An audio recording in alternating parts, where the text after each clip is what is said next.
Comment sommes-nous devenus ces tout petits pays? Grâce à la conférence de Berlin.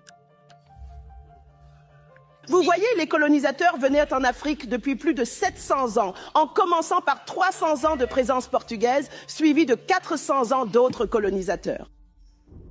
Ils arrivaient en Afrique de manière très désordonnée.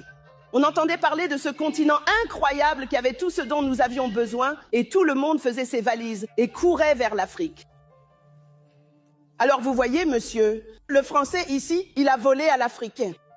Puis voilà que monsieur, l'Anglais, arrive à son tour. Il commence à voler au Français ce que le Français a volé à l'Africain. Et avant que vous ne vous en rendiez compte, voici la Belgique qui vole aux Britanniques ce qu'ils ont volé aux Français. Les Français avaient volé, et avant que vous ne le sachiez, ils se battent entre eux. Ils se battent pour savoir comment se partager le butin pris à l'Africain. Donc très vite, ils se préparaient à mener une guerre européenne sur le sol africain.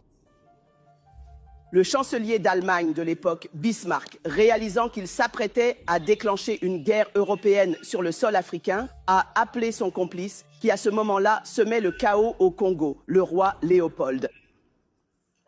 Il a dit « Rassemblons tous les colonisateurs, rencontrons-nous à Berlin, en Allemagne, organisons-nous pour pouvoir piller efficacement ces singes. » C'est ainsi qu'en 1884, de novembre à février 1885, les colonisateurs se sont réunis à Berlin.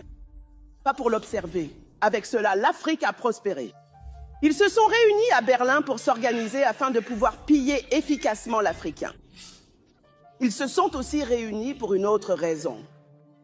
Ils se sont également réunis pour s'organiser afin de s'assurer que l'Afrique et ses enfants soient à jamais vaincus et dominés. Je répète. Il y a 135 ans, ils se sont réunis pour s'organiser, pour veiller à ce que l'Afrique et ses enfants, sur le continent africain et à l'étranger, soient à jamais vaincus et dominés, et pour s'assurer que leur avenir soit sécurisé et prospère. 135 ans plus tard, en 2019, rien n'a changé. La conférence de Berlin nous a donné des pays comme la Gambie, Djibouti, le Burundi, la République d'Afrique du Sud, le Togo, le Lesotho, l'Eswatini, et la liste continue, montrant l'impact durable de cette conférence historique sur la formation des nations africaines modernes. En fait, tous, les pays africains, et ils ont fait une chose de plus. Ils ont pris tous ces petits pays minuscules. Ils avaient cette grande et vieille carte de l'Afrique devant eux, en train de faire leur stratégie. Plus les royaumes étaient puissants, plus ils s'entendaient, plus il y avait de pays qui en sortaient.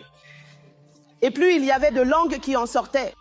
Imaginez-vous en train de conduire depuis la Zambie